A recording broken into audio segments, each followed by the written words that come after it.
Now I'm going to hit record for the Facebook Live. Hello, everyone watching this recording.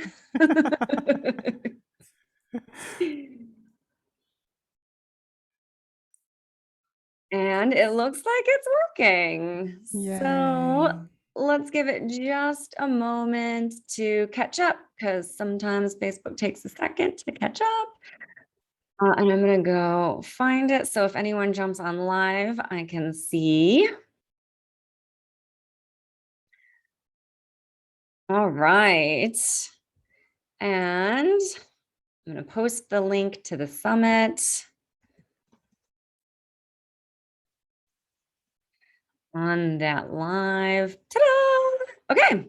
Ta-da. Yeah. Yay. All the Hey, setup that has to Sasha. happen. Thank you so much for being with me here today. I'm very excited to talk about your summit, and I've got some questions for you on how you designed it and all the goodies behind the scenes. So for those of you who are jumping in to watch, you are here with myself and Monifa Harris. We are talking about her voicing your vision summit, her summit. My vision. Which I am particularly excited about because it is for highly sensitive leaders, for the introverts, for the neurodiverse, for just the rest of us. Like there's 8 billion summits out there for like how to extrovert for extroverts. That's so accurate. Yes. Right? So Mm-hmm. I'm really looking forward to this. I'm speaking on it, but I'm also really looking forward to the other speakers because like this is a summit for me, which if you're here watching this, it's probably a summit for you too. Spoiler alert. Yeah. So tell us a little bit about it. Give me the rundown of just like who's the summit for? What are some of the things like, are there some problems we'll be solving? Are there some like tips and outcomes we're going to get from the summit? Like, why should we be as excited about this as I am? We should totally be excited because a lot of people market to highly sensitive people, but they do not necessarily speak to our various, and there are a lot of them, needs, right? I was just talking about this, how we kind of lump each other together because we're just not them. Um, and but there's a lot of reasons that you can be highly sensitive, right? You can have some maybe personal trauma around showing up in some way, shape, or form, which can look a lot of different ways. Or you could just be naturally introverted, and you really could care less if somebody likes you or not. And so it doesn't provide a lot of motivation, is what I say. There's not a lot of motivation. It's like book connecting with people. Book. Book. I want a book. So so yeah, so like when you have these like just obstacles just because of your natural makeup and what you've done to survive so far, right? Um, then we have to start looking at things a little differently. And we have our carrots look different, right? Like our motivators look different. How we get there looks different. How do we maintain interest? This is another thing that comes up a lot for us, right? And I don't see people answering these questions, right? They just assume that, you're going to get on the train and get active to make the money and all of this kind of thing. And it's just not true. For a lot of us, it's not enough of a motivator. And it sure doesn't help us figure out how to get there, because we lose interest very quickly. And we're like, why am I doing this again? And then we have to do the whole cycle all over again. Yeah, so true. And there's so much like just getting stuck and working and busy work that you can use as a great excuse to keep from like being visible and getting out there and telling the world you exist. It's my boyfriend and I both have a business and it's a constant. You do realize you have to tell people you exist back and forth all the time. Like you do remember you have to go out there and like tell people that this is available, right? This Like is the once in a while, you thing. got to remind people that you exist. I have to remind myself all the time. It's like, huh, nobody's messaged me in a while. I wonder why that. Oh, when was the last time we did a live? When was the last time we did a post? Like, yeah, I should probably do that, you know? But but yeah, it's a real thing. And human design, there's kind of this thing called, definition or lack of definition. And in our G center, which is like the egoic center, like our solar plexus area, although it's different in human design. And yeah, it's the same problem. It's the same problem of just we don't necessarily feel a need to make people know who we are, right? We're not, we could care, we don't really care. And we actually define, a lot of us define our depends on other energies, but a lot of us define ourselves by how we serve. We really do, like how people Yes. feel about who we are, you Yes. know? It's one of the things I see with my clients regularly, where I will look at their social media and go, there's not a single picture of you anywhere. Your your profile picture is your business logo, your banner is your latest freebie. It's fine. But even when I'm scrolling, there's not a single picture of you at all. And what we forget is that people don't buy from businesses, people buy from people. And especially when you're marketing on social media, people buy from people. That's the social media is supposed to bring people together. And when we're putting our business out there as like a mask to hide behind, we wonder why we're not getting the numbers that we feel like we should be getting, or that, gosh, I'm on social media all the time, but you're not really on social media. Your business is, except that people don't buy from businesses, they buy from people. So, Yes. Well, this is very true. And I think one of the things that highly sensitive people don't realize is that it's because of who you are that they will buy. And they're like, really? Like me? Like again, that identity, that need that or thinking that, people will see them that way. And you're just like, yeah, I don't know. I don't think that'll happen for me, maybe for her. But honestly, because of who you are, because you're mhm. gonna have to maybe put a selfie day on the calendar, like the people will buy from you, you know? And I always think about baby stepping people in, because we can start, in my opinion, we can start with putting the work forward, and especially if you're an artist, if you're any kind of artist, I think you can start being visible by putting the work forward. But eventually, people are going to want to know who you are. Yeah, Eventually. one of my starters is, on Instagram, your top 6 pictures, when you look at your profile, one of those should be you. So if you go to look at your Instagram profile and your top 6 pictures are nothing but like quotes and whatever, it selfie time. That's my biggest gripe for moms, actually. Yeah. Like, I love your kids. I really do. I think they're adorable. They're beautiful. I love them. And I want to see you. This is not your kid's profile. I'm Yeah. sorry. Yeah. Absolutely. Absolutely. All right. So I wanted to ask some questions. And disclaimer, everyone, client and in period coaching school. So Monifa has been working with her flow with me now for a little while. So when we started putting the summit together, we, did it with flow. That was the whole idea, was to get this done in a really easy way. And two things. One is, when you look at a standard summit, you usually think, oh, well, there's like 30 people, which, oh, by the way, every summit shows you the headshots of the speakers, not the business logos of the speakers, This is right? true. So just to put that And back we in need that a previous picture. And if you conversation. don't give us one, we will find one. That's right. But when you think about a summit, you think like, oh, wow, that's like a free thing that they just threw together. But in fact, it takes a year, 6 months to really put a good summit together. It takes a long time. So most people, when they're putting together summits, they vastly underestimate how long things are going to take.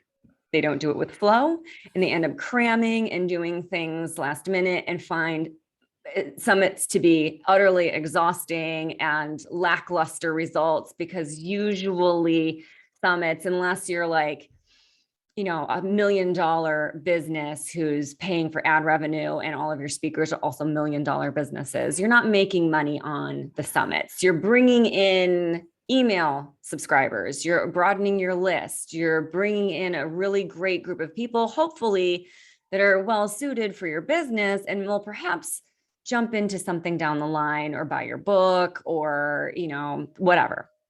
But we don't really give ourselves the time for it. And we certainly don't tap into our cycles to make it easier. So I thought today it could be a lot of fun to have a conversation and just kind of dig in on how you put together the summit. It's your first summit that you've put together. So it's the first time and you're doing it with flow. How did it go? What did you learn from this process? Well, I have to say, I'm going to say this. It's only been a year and a half, 2 years since I started working with Sasha. And, what the first time around, honestly, that first year for me has been about learning about my own not paying attention to my own cycle. And how much I neglect, allowing it to serve me, and even getting used to thinking about it and incorporating it in my work has been a process. So I think, I would say the last 6 months, I've really been consciously saying, okay, I'll be doing this at this time, I'll be doing this at this time. And then, it's really been a process. But what it has done is, and especially, because we started so early, is it told me I did not have to wait to the last minute. Traditionally, I'm a procrastinator, and and usually I'm like, I can get it done, and thinking that every day is a work day. And what this did was say, every day is not a work day, and you don't know how you're going to feel when it's just before your summit. So why don't you just get something done, And what it's done is it's made it feel much easier. Like it was so easy. Like people are talking about like how much, I've done, or how how many things I've put in folders and all that. So I'm like, that folder started out blank. That folder had one document in it at one point for a month, like, but what it did is it gave me plenty of time to figure it out, you know, Yeah. and let things fall into place. So when you were working on, let's say that folder, so the Yeah. systems, putting the organizational, like when you're creating a summit, you have, 20 speakers that's like herding cats. And then you've got how to deliver this to all the viewers and the technology. And you've got all the email sequences of reminding people and sharing. And then of course the daily emails to go, hey, the speakers are going live today and all that stuff. So it's a monumental task just doing the behind the scenes systems organization. So for you doing that work over the course of these months, what phase of your cycle did you find the systems easiest for you to get in there and tinker with and put together? And did you find that there were things that were just easier in other phases than not? Yes, actually. And I was kind of surprised at this because, again, I'm also learning to eat with my cycle and my energy. This kind of thing hasn't always been improved over the course of my cycle. So, again, more recently, but I've noticed in a follicular, I'm much better at writing. I'm much better at getting the words out. I'm much better at remembering steps. Like, what do I want to do first? What do I want to do second? What do I want to do third? It helps get a lot of the, like you talk about, like the website work done. It helps a lot with like, it's like, because the website's like a never ending. It's like, well, if Yeah. I'm going to do this, I have to do this, and if I get that done, I have to do this, and then like it's like this backwards motion thing. You're like, wait a minute, where do I start again? And you can get lost in that cycle, at least like in the Oh, luteal same. and supraluteal, right? You're like, what am I doing for why? What part of it? um, so those questions are not as easy to answer during that time. If I have already figured it out, I usually don't have a problem with it because I feel okay with the technology. Let's other one. The luteal, very visual in luteal, like which Mhm. comparatively as a personality, I don't consider myself visual at all. So that's interesting. But this is my favorite time to do graphics, you Yeah. know? And I love your graphics for the summit. Like they just came out looking so stellar. And yeah, I that was gonna be my next question was did the graphics, doing the graphics over the course of a few months in your luteal phase feel good? Yeah, it definitely did. I think it's something that I would have said, I would have held like a candy, you know, well, if you get some writing done, maybe you can do a graphic, before. And and just knowing that there's different times where different things allowed me to enjoy it from the beginning, right? Yeah, And yeah. instead of worrying about getting all the things done, I was like, well, let's take it easy. Let's do something funner. Yeah. And I would go and pull out the Canva and let myself play for a couple hours, and it really did. I think, it gave me that time to like really see what I wanted and then, play with how I could make that happen. And so yeah, I'm super proud. I keep looking at it and like when other people put them up, I'm like, oh that's me. That's pretty. I like it. That is how it should feel. Yep. Yeah, so I've enjoyed it for sure. Oh, that's amazing. I love it. Excellent. So, when you were putting the summit together, was there anything that really surprised you? When I was putting it together, mostly that people were interested. I was surprised at who said yes. I truly was. I was like, well, it's on my wish list, but why not? Let's try it. What are we gonna do? Like, what? And because again, I had given myself plenty of time, it wasn't kind of this thing. Well, if they don't answer by da da da da da, there's no way it can happen. Kind of this idea, and so it gave people plenty of time to respond, plenty of time to to jump in, and allowed me some people I didn't think I would get on my summit. Nice. That's great advice too to people who are putting their summits together. If you plan it out far enough advance, you can shoot for some of those bigger name speakers that you may not think you can get, but because they have the time and the space to think about it and show up to do their interview when it's most convenient for them, they're much more inclined to say yes. Yes, yes. And the other thing they really appreciated was the recording factor. They had that choice to record, because they didn't have to be available at that time. Mhm. So maybe for some of the bigger names, give them that option and they might be more likely to say yes. Yeah. Yeah, absolutely. And did you have a particular phase of your cycle where you sent out those requests? Did you do them in like one phase or did you just kind of send them out whenever? Um, let's see. I think the first set I sent out um, at the end of my menstrual cycle, so probably just before ovulation. And the next set I did, I think, more in follicular. I was just kind of get it done, just send them out, do it. So it was one of those things because it took me, it was one of those things that I procrastinated on, and formulating my ask. And again, I was super surprised that it worked, and and yeah, and it was easy. People, I think I have a tendency to think I'm bothering people, but I think something is truly on their radar, then they're glad to hear of it, whether they can say yes or no, that they're still interested. Yeah, absolutely. That's great. Okay, so let's see what else is on my list here of things I wanted to talk to you about today.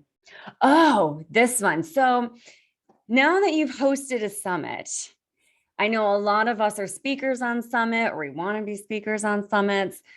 As a host, what are the things that the speakers did? I mean, obviously not all of them did this, but what were some of the things that you would say, I would invite this speaker back to be on my next summit because? Yes. I would invite my speaker back because they were clear on the value they were going to leave with the attendee, right? Like, it's the interviewer's job to ask the questions, but it's your job to let people know why they should come find you, right? And why it's important, and that passion for what you do is what gives the dynamic to the interview as a value piece, something that people are walking away with, something that they can use, or they something they know now they didn't know before. And I think sometimes, again, introverts, we tend to think, oh, let me, I just want to answer whatever the question they have, and I just hope that they like me, essentially. But it really is what you do that we invited you for, so it literally, we want you to talk about it, so don't avoid that. Get to the place of passion before the interview, like get psyched up about your business and the people that you're helping and the service that you're delivering, so that when you're in that interview, you really are excited to share those wisdom and those tips and get people some help in this time and place. For sure, for sure. It changes the game, and what I found really interesting about people who know what they're doing is that they were clear on how what they did gelled with what I did, and so they were speaking to the people that, I serve as well. And so I think that's like kind of the next level, if you can be able to combine that a little bit and talk to the people like you're, and some people ask like specific questions about like, what's my typical audience? What do they do? Where are they interested? What do they like? And did their best to speak to that, you know? Yeah, before any interview, I always ask, who's your audience? Is it moms? Is it entrepreneurs? Is it entrepreneurial moms? Like, give me as much information as possible because I can tailor what I'm going to share with that particular audience. Like, the tale you tell or the story that you share can 100% be really on target for that particular audience and therefore help make a good positive impact to the people listening. So I love that. That's a great one. Yeah, it's, I've held summits as well, and having speakers who genuinely see it as an opportunity to reach out and make a difference in the viewers' lives are some of my favorite people to interview and to chat with. And I love that tip. That's just such a fantastic one. I really thank you for sharing that. That was great. Okay, so then one of the things that I'm really looking forward about this summit is just the diversity in jobs or professions that these speakers have. Can you share a little bit of the range of who we're going to be hearing from? Yeah, there's a lot of difference Yeah, this going is why on. I'm so excited. Like, I can't wait to hear what some of these people have to say. We have opera singers turned coaches. We have artists, and we have multimedia artists. So some have a principal form, or pretty much everybody has a principal form, but they work with different types of media. We have one that has synesthesia, so actually works with music but sees color in music and decided to become a painter and now is a thriving artist, right? And we have let's see what else. We have dancers, we have spiritualists, so people that hold ceremony, that are guiding people in a spiritual path. Um, we have what else? We have so many people. We have a holistic optometrist, okay? Like diversity among us, okay? Like this is what we're talking about here. And this and yeah, there's so many. Like I can keep going. I know. This is what I'm excited about because like just being being an introvert, being highly sensitive, knowing that there's so many different backgrounds coming together for this, I 100% know that I'm going to walk away with some real gold to help myself feel comfortable running my business and visibility and all of that stuff. And it's, you know, when you're running a business, you often think I'm going to go read, the 4-hour work week and profit first and, the business books by men for men and extroverted men usually. And you think that's where you should be spending your time. But when you start to listen to opera singers and, how, an introverted opera singer or a highly sensitive artist or whatever, and you start to see how people created success doing what they love in a way that works for them and with them, it's a real game changer. I read a book called Quiet. Uh, Hmm. written by an introvert about introverts and how they succeed in the world and how they often become faux extroverts. They can pretend to be extroverted and then they go home and collapse. And that seems to be like the only answer in the success question for most of us running businesses is like, well, go pretend to be an extrovert and then you'll just nail it. That's all you need to do, That's all really. you need Just to go know. pretend. Just be somebody else. Right. Yeah. Just completely change your personality. That's all you need to do, which sucks so much. So yeah, I'm really excited to hear from these different people doing things that they really truly love in weird and different ways, from very creative to very, serious and scientific. But I'm really looking forward to it. I think it's going to be gold, which brings me to my last question here, which is any teasers or juicy tidbits or things that you'd be willing to give us a little sneak peek into before we jump into the summit next week? Well, I wish I could just call it all in and be able to tell you exactly. But mostly like we've got steps on different ways to be visible, right? Like how to monetize something like a podcast. If you don't want your face everywhere, there's other ways to get Mhm. visible.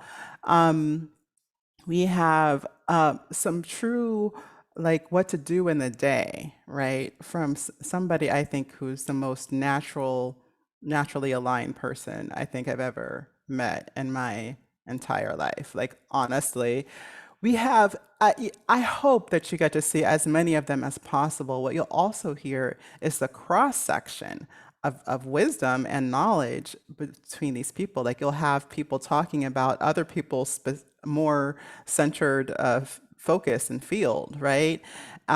Because they know it's important, and so it's a part of what they do and part of their work. And so what you'll start to hear is kind of the repetition of what works Yes. for highly sensitive people. And again, it's not as obvious sometimes as it would be probably if you were extroverted. you know, um, we do have a couple extroverts on the panel, but they are they've decided to go deeper, right? And so Yeah. they are telling you the value of going deeper as well. So it tells you again what your value is to people because you're already there, probably. Yeah, Yeah. absolutely. Meredith Kanan is one of those extroverts on the panel who is neurodiverse and just really I'm looking forward to hearing what she has to say on this topic as well, because I think it'll be interesting. Like I've already got a notebook ready so that I can start writing down some of the themes because I want to see what overlaps, like what are the things that keep coming up again and again and again, because frankly, that's where I'm going to just start. Like, okay, I've heard this come up like the most. am I doing that? Or is that something I Yes. can incorporate? Or is it something I should do in flow? I don't know. I always like to see if it should be in flow. So it's just kind of it's going to be a fun way to look through that. And then I am looking forward to a couple of the extroverts just to see like where their overlap lands and how it intertwines with what everyone else is sort of speaking to. So I'm really looking forward to this. Yes, we have a visibility toolbox workbook because this is something where really you're going to be pulling these things and you're going to say, how do I feel about that? Would that work for me? Does it already work for me? And I'm just not paying attention to it because I don't think it's important because my mentor never mentioned it, right? Like, so I really think it's a great way. I'm going to be doing the same thing, literally. It's like this is going to be my time to make my own list of things Yeah, to do more of, you know? And so trust me when I say like I'm as excited as you are. Yeah, yeah. And then also, I for business people, if you haven't seen the Zoom events platform, that's what we'll be using, and it's really cool. yeah, I'm Like looking so, forward what to you that when you too. go into the lobby once you've joined, when you get into the lobby, it'll let you bookmark your sessions, and then it'll put on a calendar for you. Nice. How cool is that? Nice. I was like, I could do this all day. And so, yeah, I was like, well, I would do that, except like I'm going to all of them. So, but yes, I think it would be fun just to play with that if you, for no other Right. reason to join the summit, go play with bookmarks because they're fun. Well, I do have to say, as you know, if you're somebody who's ever going to host a summit, you need to join and be a consumer of summits. So you might as well jump in here because this is going to be a really good one. And it's going to be full of really good wisdom that you can take along, as well as some snippets of like, all right, as a viewer, I really liked this. I'm going to do this for my summit, you know? I'm planning mine for spring of next year. And believe me, I can't wait to see how this Zoom events thing works out because I might be doing that for my summit in the spring. Yes, yes. Pass the awesomeness on. Yeah, Awesome. So highly recommend. where do people go? I put it in the link in the comments here on Facebook, but in case this video ends up other places, where do we go to sign up for the summit? VoiceYourVisionSummit.com. Love it. And how are you going to celebrate at the end of the summit? Oh my gosh, you always ask me this. I know. Shouldn't have been a surprise question. I really shouldn't have, but I haven't thought about it yet. I I think know what somebody's homework is for our next session. I know, right? I know what popcorn immediately came to mind. Don't ask me why. I feel like maybe I need popcorn. It's been a while, but Maybe it should yeah, be like popcorn on day one of the summit when you get to watch that first interview. yes. Ooh, that's a good idea. And honestly, like this will be us summit. So I am not one of these people that are going to be like, make sure that you're here for every minute of every hour of every day. Mm-hmm. Like I will be doing it. So I will tell you when to do it. Like for our full hours, maybe go ahead and take that walk. Put us in your ear and take us on a walk with you.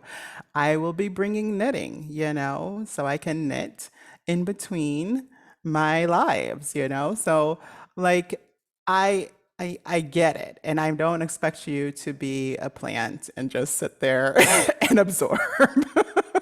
I love it.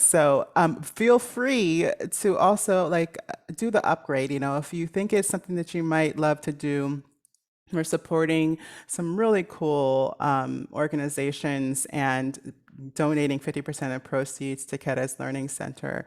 And so maybe it's just a donation for the year, and then you get to relax and really enjoy. And listen again. Also, you'll get our bonus that we're doing together, That's voicing your right. vision in flow, cycle mastery for leaders. So Stasha and I are going to put something together so you can get an idea of what it looks like to voice your vision in flow. And of course, she's talking about period flow and cycles and all of her genius. And I always telling you what it looks like in a creative cycle with the breath and voice and what that tells us about our flow. So it's going to be awesome. I know it's gonna be so good. I'm really excited. So yeah, jump in, grab the upgrade. It's going to a good cause. You get amazing bonuses. It's super worth it. And it's, it's not a huge amount of money. So it's a really, really easy win-win-win, frankly, Yeah. for that. So go in there, register for the summit, jump into the upgrade. And then we'll be seeing everybody live next week in the Facebook community and on the calls. Yes. See you there. See you there.